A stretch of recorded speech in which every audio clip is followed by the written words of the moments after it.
Ma'am, can you hear me? Ma'am? What do you have blood all over you? She's agonal breathing. You know her? I do know her. A routine drive quickly spiraled out of control. In a matter of moments, it became a full-scale murder investigation. The violence that followed was both brutal and disorderly. Tazewell 911, tell me exactly what happened. I just came upon this person. I need an ambulance and the police. Okay, what's going on with them? I don't know what happened. It's a long driveway. They're in my driveway. What is he doing? He's now walking around outside the car, and there's blood everywhere. A few minutes later, police arrived at the scene and discovered something disturbing. This man was waiting for the police. His name was James Pate. He was 93 years old. What's going on? Is he staying with me?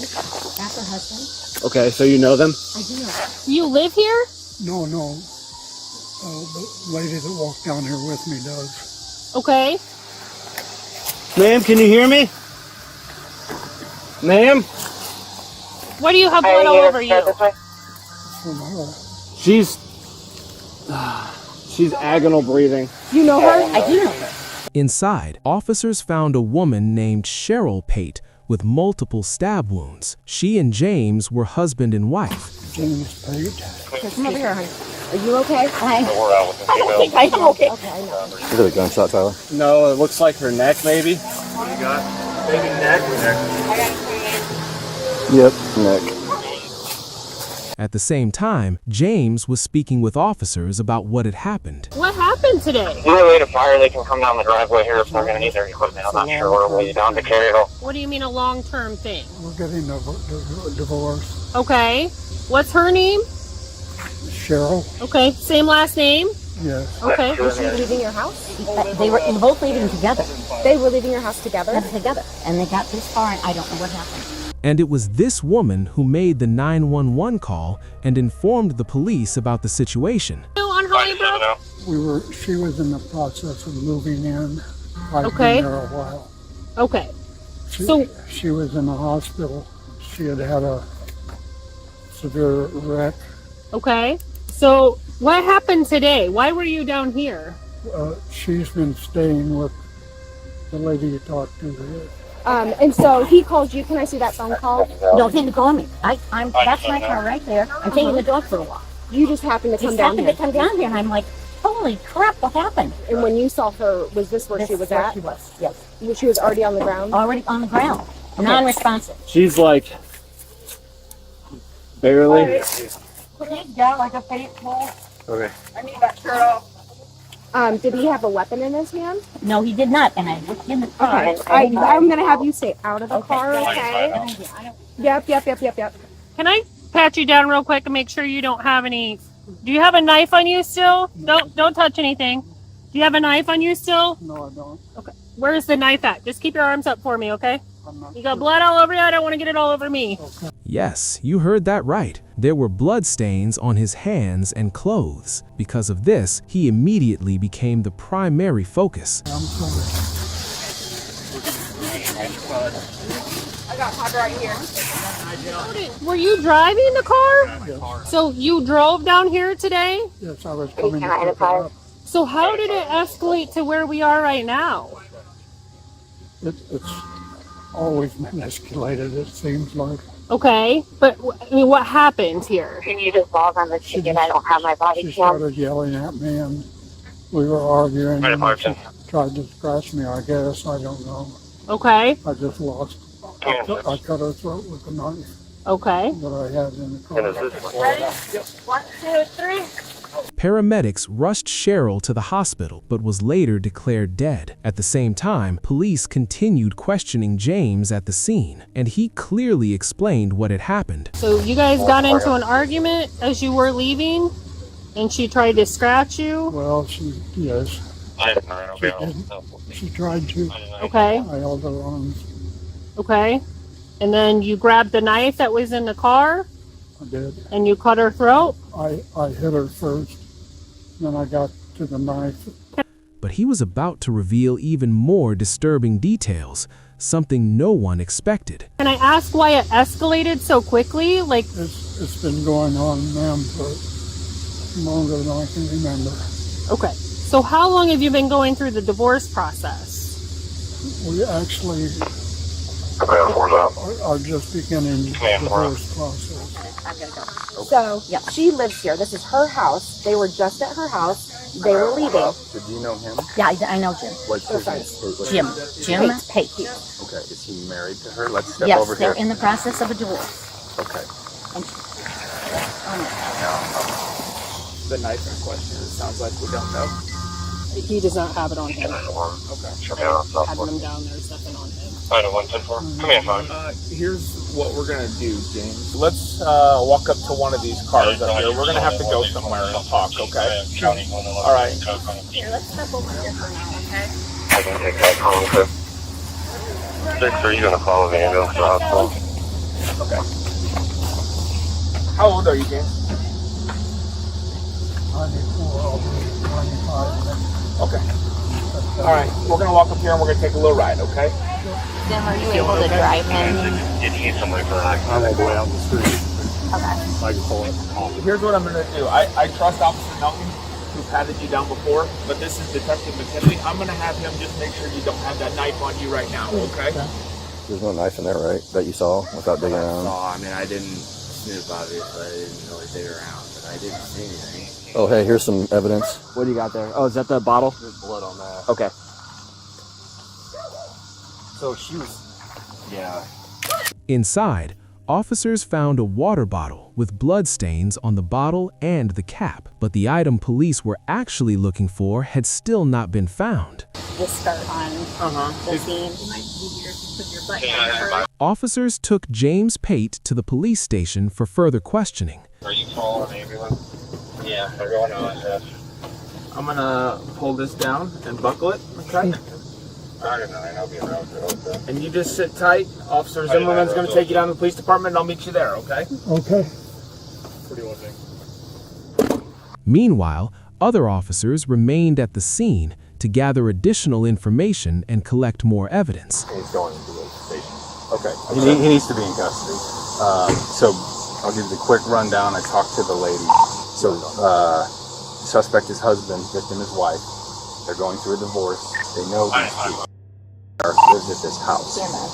Victim has been living for a week because of this divorce. Prearranged.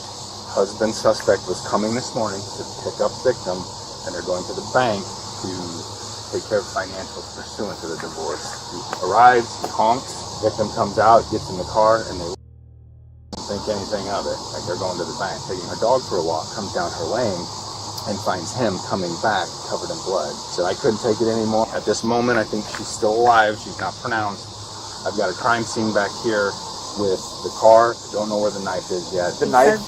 Knife was last in the car. He thought he dropped it in the car. Okay. With the scene secured, investigators initiated forensic procedures. They examined the wooded driveway, searching for the weapon and preserving evidence. Finding the weapon was essential to support the charge and rule out any claim of self-defense. Meanwhile, James was transported to the station as detectives worked to learn where the weapon had been discarded. Block the entrance.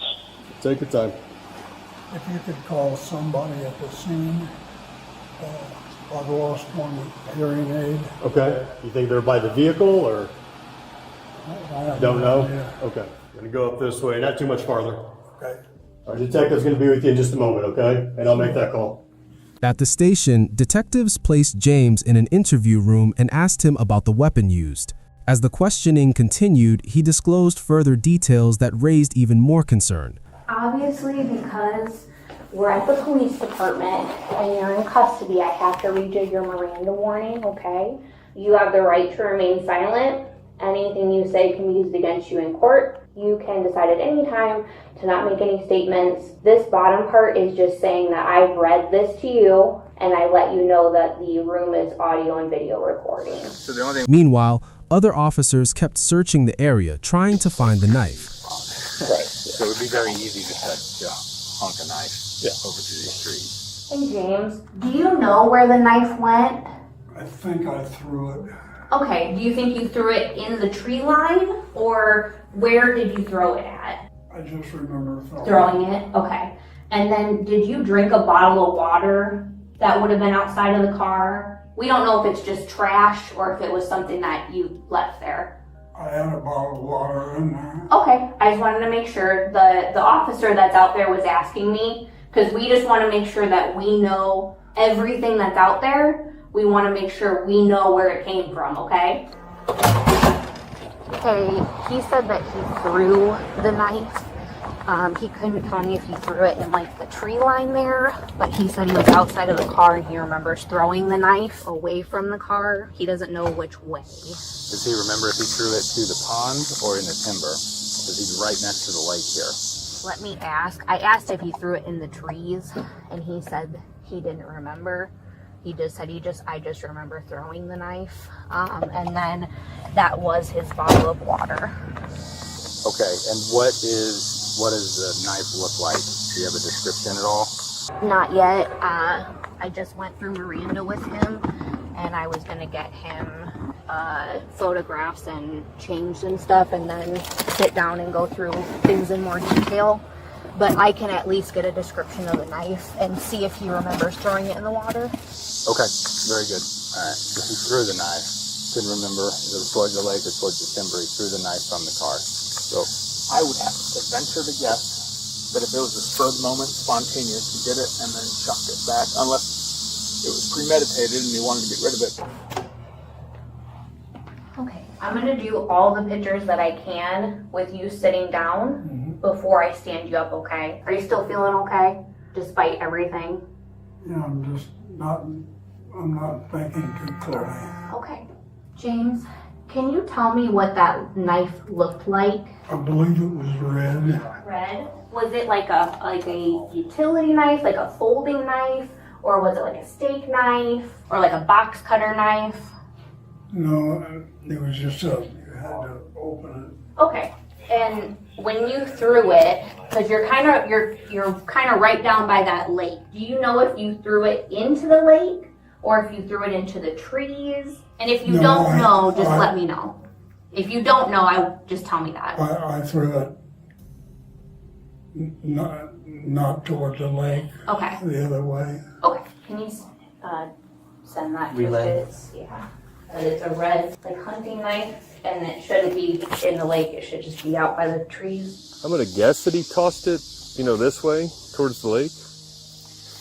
I just wish if I was looking for a big knife, little knife. Yeah, Allie's following up. I mean, there's a pretty good sized hole in her throat. Red hunting folding knife. Okay, so it's probably decent Said size. he threw it not in the lake, but threw it the other way. Oh, so over here. Okay. Now I'm gonna take some pictures of your arms. Okay. First, are you able to get your wedding ring to come off? Does it come off? Go ahead and put that in there. And then I guess at worst we'll use one of the dogs to try to find it. Should be fairly easy for the dog. With the blood on it? Yeah. There's no other really smells out here for him to, so. I wouldn't think he would have been able to throw it super far. Right, maybe right straight ahead of you, Fitz. Walk straight ahead behind nope, to your right. And then straight ahead, I think I see it. Right there, yeah.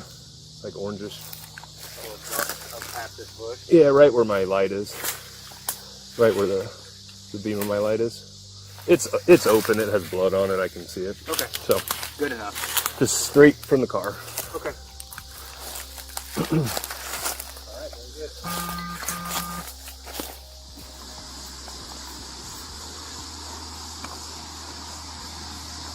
Yeah. Found it. Are you done? Yeah. It was off on this side of the woods about, I don't know, 40 feet in. 30 feet in maybe. It's like a folding knife. I feel like the blade's probably this long. Or it's kind of under leaves, but There you go. like a bloodhound. Officers eventually recovered the knife. When they traced the purchase date and time, records showed that James Pate had bought that exact knife prior to the attack on Cheryl Pate. Here was the purchase record. Now let's look at the legal aftermath of this tragedy, because the justice process took a turn that no one was expecting. Immediately following the brutal attack, James Pate was taken into police custody.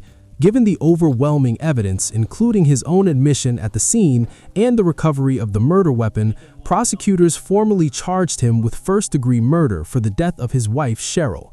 Normally, this is where we would follow the timeline into the courtroom for a highly publicized trial, but that trial never happened. While investigators were meticulously building their case to prevent any possibility of a self-defense claim, James Pate's physical condition rapidly deteriorated behind bars. Just over a month after the incident, on October 6, 2025, James died after his heart completely gave out. Because of his sudden death, the criminal case was permanently closed. He never faced a judge, he never faced a jury, and he took the final accountability for his actions to the grave. Cases like this are a chilling reminder that domestic violence has absolutely no age limit. It can escalate in the most unexpected circumstances, and sometimes the legal closure we expect is suddenly cut short by nature itself.